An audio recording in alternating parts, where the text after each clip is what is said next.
तो मेरे प्यारे बच्चों, मैं हूं अखिलेश। तो आई होप कि आप बहुत अच्छे होंगे और अच्छे से स्टडी कर रहे होंगे। आज हम पढ़ने वाले हैं चैप्टर 5 क्लास 10 समानांतर श्रेणी यानी अरिथमेटिक मीन।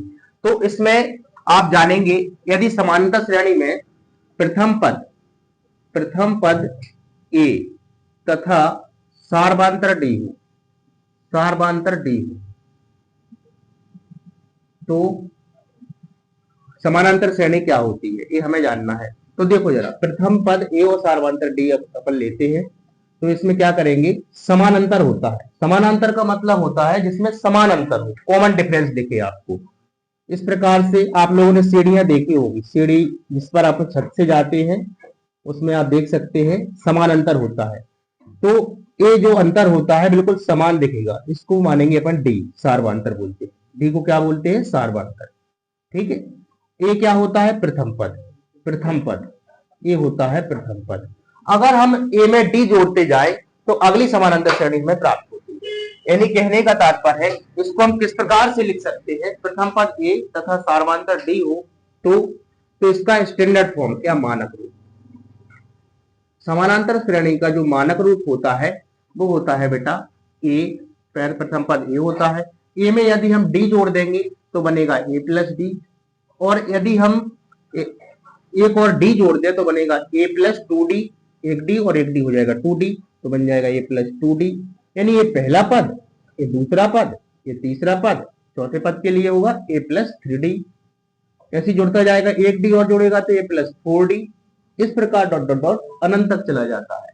तो ये कहलाता है समानांतर श्रेणी का मानक रूप। A plus D, A plus two D, A plus three D, A plus four D, dot dot dot A plus L D तक चला जाता है। तो ये कहलाता है समानांतर श्रेणी का मानक रूप। स्टैंडर्ड फॉर्म हो जाएगा भाई। अब यहाँ आपको ये जानना आवश्यक है कि ए क्या होता, डी क्या होता, और इसको अपन दूसरे फॉर्म में भी मानक रूप में लिख सकते हैं कि जैसे कोई भी पद हमें निकालना है तो इसका एक फॉर्मूला होता है ए एन बराबर A plus N minus one into D. इससे भी आप निकाल सकते हैं, चाहे आपको 10वां पद निकालना हो, चाहे 9वां पद निकालना हो, चाहे 5वां पद निकालना हो, मतलब ईटीसी वगैरह कोई भी पद निकालना हो, सारे पद यहां से अपन निकाल सकते हैं और यहां से भी आप निकाल सकते हैं। तो ये भी मानक रूप यानी स्टैंडर्ड फॉर्म होता है और ये भी स्टैंडर्ड फॉर्म होता है। ठीक है। तो आप कोई भी आप लिख सकते हैं। परीक्षा में अगर आपसे पूछे कि समानांतर श्रेणी का मानक रूप क्या होगा तो आप ये भी लिख सकते हो और ये भी लिख सकते हैं, दोनों सही है। ठीक है भाई। अब हमें ये पता रहना चाहिए कि इसमें ए क्या होता, डी क्या होता, एन क्या होता, ए एन क्या होता, ये सारी चीजें हमें पता होना चाहिए भाई। ये होता है बेटा प्रथम पद, जो समानांतर श्रेणी में पहला पद होता है उसको ए बोलते हैं। डी क्या होता है, सार्वांतर होता है। ठीक है। एन क्या होता है, पदों की संख्या होती है, पदों की संख्या होती है। ठीक है, नंबर ऑफ टर्न। और एन क्या होता है बेटा, अंतिम पद भी होता है, अंतिम पद। और एन को एक चीज और समझने की बात है कि एन को आप एल के नाम से भी जाना जाता है। मतलब एल और एन एक ही बात है। एल को भी अंतिम पद कहते हैं, लास्ट टर्म, और एन को भी अंतिम पद कहते हैं। अब हम पढ़ने वाले हैं इसके आगे। ये तो हमने बता दिया समानांतर श्रेणी का मानक रूप। अब समानांतर श्रेणी में आप ये जानेंगे इसका योग कैसे निकालेंगे भाई, योग के बारे में पढ़ेंगे। समानांतर श्रेणी का योग, समानांतर श्रेणी का योगफल। योगफल के लिए फॉर्मूला देखते हैं भाई क्या होता है। चलो भाई योगफल के लिए देखते हैं। तो इसका ये फॉर्मूला होता है एस एन बराबर n by two, two A plus N minus one into d, two A plus N minus one into d, n by two into two A plus N minus one into d. और एक और इसका छोटा formula होता है S n बराबर n by two A plus l. ठीक है भाई। आप अगर अपने पास एल दिया गया हो तो ये छोटा फॉर्मूला लगा सकते हैं, ना दिया गया हो तो अपन क्या करेंगे, ए और एन और डी दिया गया हो तो आप एस एन वाला ए वाला फॉर्मूला भी लगा सकते हैं। ठीक है। तो अब इसमें ये समझेंगे कि एस एन क्या है। एस एन है बेटा पदों का योगफल, पदों का योगफल। और एन क्या है, पदों की संख्या है, पदों की संख्या है। ठीक है, ये हम यहां भी बता चुके हैं आपको कि n जो है पदों की संख्या है।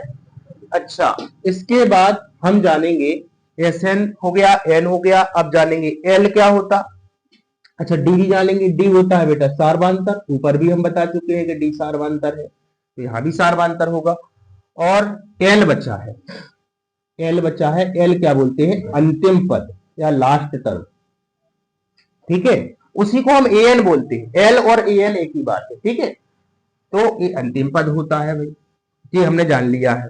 अब एक चीज और जानते हैं, समानांतर श्रेणी जो होती है उसका जो सार्वधातुक होता है तो धनात्मक भी हो सकता, ऋणात्मक भी हो सकता और शून्य भी हो सकता है, ठीक है। ये वेरी वेरी इंपॉर्टेंट क्वेश्चन है, मतलब टॉपिक है जो कि 1 नंबर में पूछा जाता है। समानांतर श्रेणी का, यहां लिखेंगे समानांतर श्रेणी का सार्वधातुक धनात्मक कोमा ऋणात्मक तथा शून्य हो सकता है। धनात्मक, ऋणात्मक तथा शून्य हो सकता है। एक चीज ध्यान रखें, ये वार्षिक परीक्षा में 1 नंबर में क्या बोलते हैं, सतसत में पूछा जाता है, ठीक है ना।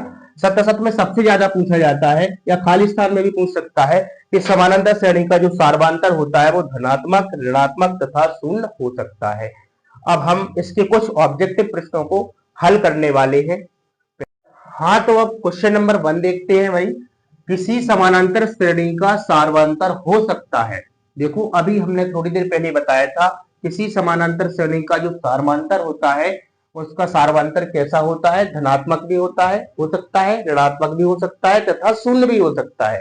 तो आप देख पा रहे हैं हमारे पास ऑप्शन दिया है धनात्मक, ऋणात्मक, शून्य, उपरोक्त सभी। तो आप देख पा रहे होंगे कि इसका उत्तर क्या होगा भाई, उपरोक्त सभी होगा, क्योंकि धनात्मक भी होता है, ऋणात्मक भी होता है और शून्य भी होता है, इसलिए इसके उत्तर में क्या आएगा बेटा, उपर्युक्त सभी।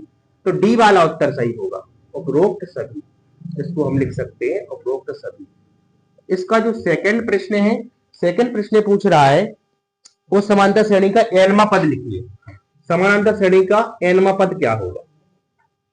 समानांतर श्रेणी, समानांतर श्रेणी का एनवा पद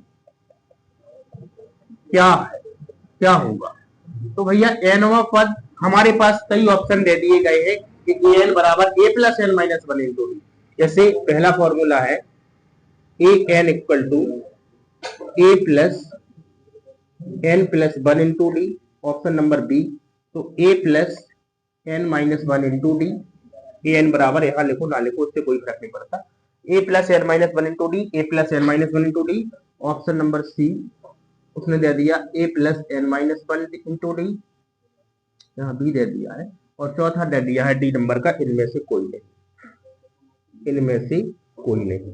तो हम क्या करेंगे भाई, हमारे पास फॉर्मूला होता है एन में पद का, ए एन बराबर A plus N minus one into D. देखो A plus N minus one into D, तो यही आंसर हो जाएगा इसका भी।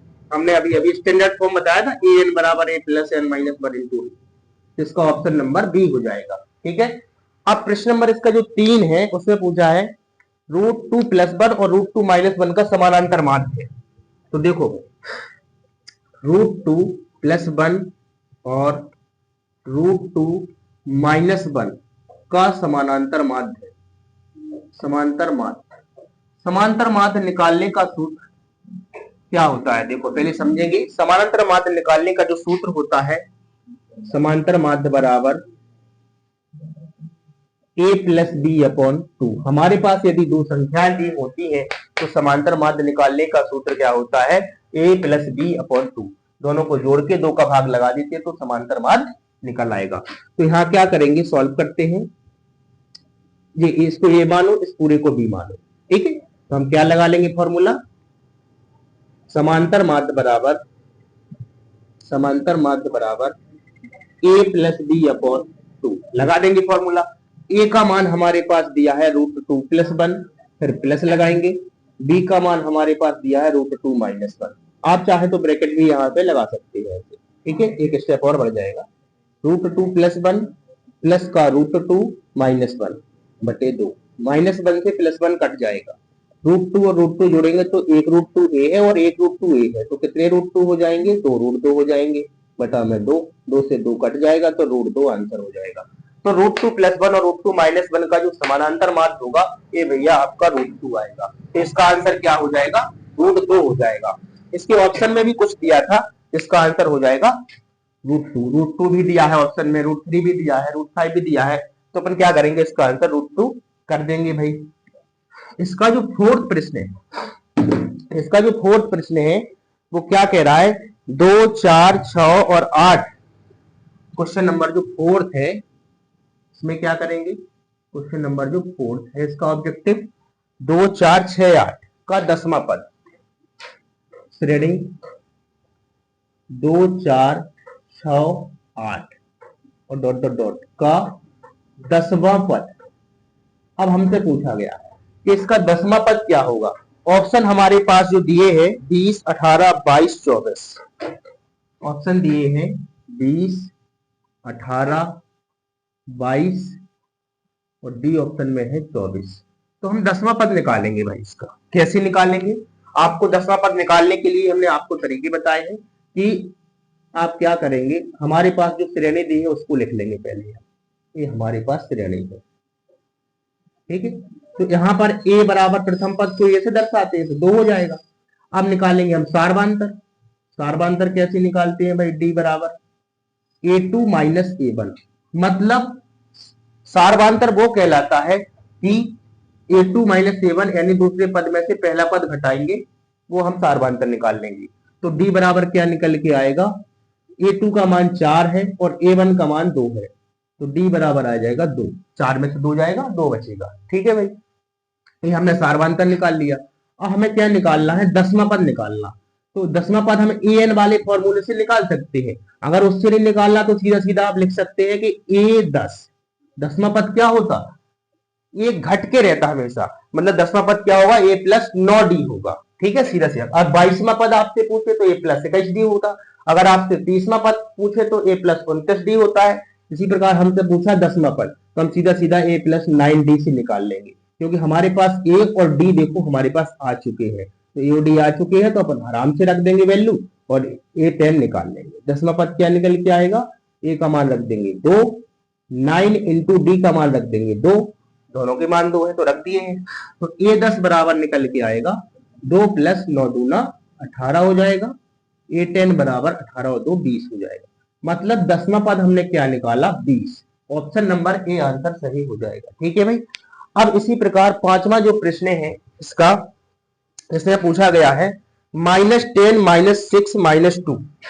अच्छा प्रश्न है, श्रेणी परीक्षा में पूछा जाता है ऑब्जेक्टिव में।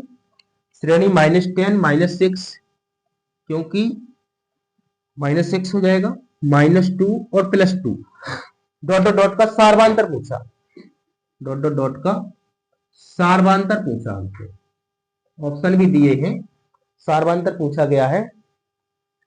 तो भाई -16 - 4 +4, -16 - 4 और +4 ए है, ये बी हो जाएगा, ये सी हो जाएगा और डी में दिया 0 है ना, डी में 0। हाँ बिल्कुल ठीक है भाई।